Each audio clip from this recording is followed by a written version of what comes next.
While the allure of the wheelie poppin' and production car record-setting SRT Demon is strong, most of us hoping to put SRT's new top dog in our driveway won't get the chance. Only 3,300 examples have been earmarked for production.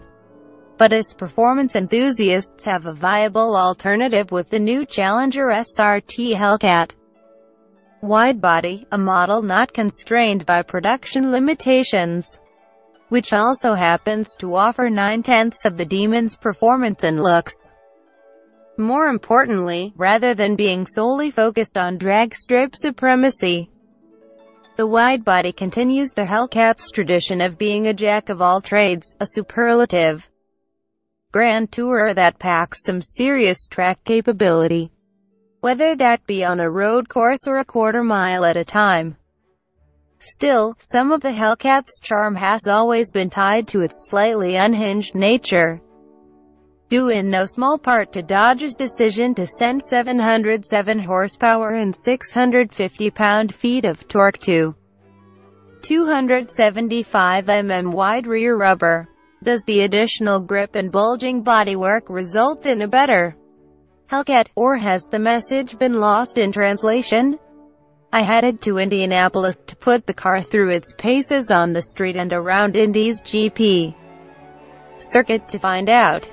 Getting the most out the Hellcat has always involved a measured use of the loud pedal. While the car features some sophisticated traction and stability control software, when driving hard, there's always a sense that it could deliver even more impressive performance if it could simply get more of the power to the ground. This sentiment was clearly echoed by SRT's engineers, considering they decided to take a Sawzall to the fenders in order to get more tire under the car for Demon duty. While that provides clear advantages for off-the-line acceleration, it bodes well for lateral grip and braking as well, assuming the car is properly set up for such demands. This car isn't trying to be a Mustang GT350 or a Camaro 1LE, explained Tim Kunuskis, head of passenger car brands for FC in North America. But while we always knew that with more tire it would be in the tens, we underestimated how much better it would handle.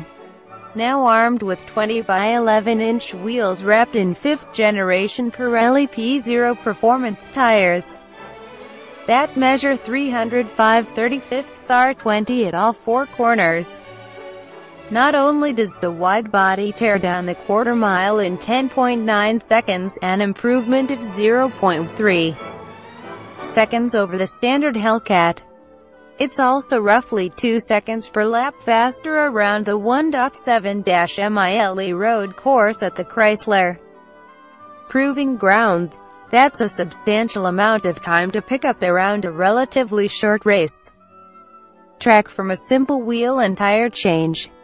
Firing up the 6.2-liter boosted Hemi and rolling out onto the road course for a warm-up lap.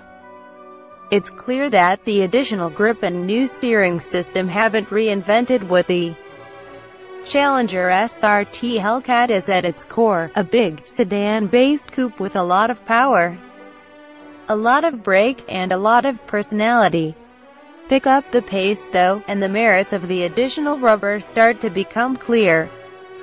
Though the suspension is unchanged, the wider contact patch allows one to brake later, carry more speed through the corners, and get back on the throttle with more confidence that the car won't end up sideways at each corner exit. Though the fundamentals here haven't changed, these improvements stretch the threshold of grip to a tangible degree, making the car both faster and more forgiving. Along with the new shoes and 3.5-inch wider stance, the Hellcat widebody also gets electrically assisted power steering. Standard Hellcats remain hydraulically assisted, often maligned for lack of communication through the steering wheel. Electrically assisted steering has come a long way in the past few years, and the wide bodies now offers drivers the ability to choose between 3 different levels of steering weight, a feature that will likely be a greater tangible benefit to most drivers than any perceived loss of steering feel during at-limit maneuvering. The other good news is that out on the streets of Indianapolis, the wider Hellcat's behavior is essentially identical to that of its standard fender brethren, offering excellent ride compliance from the 3-mode Bilstein dampers, while avoiding the tram lining that often plagues cars with wide-section tires and aggressive suspension tuning. Opting for the wide-body package will add a $7,300 premium over the price of a base Hellcat, bringing the total to $72,590 with the $1,700 gas guzzler tax and destination. That seems like a significant ask for what essentially amounts to fender modifications, wheels, and tires, but it's still more than $12,000 under the MSRP of the Demon. And you'd be unlikely to score one of those near Dodge's suggested asking price, if you can find one at all, for those who plan to spend more time at the Strip than the road course. It's also worth noting that because they share common rear-end components and rear brakes, the Demon's 18x11 wheels and specially constructed Nitto drag radials will bolt right up to a Hellcat wide body's rear hubs. They'll fit on a standard Hellcat too, but will rub during suspension jounce according to SRT engineers. That wheel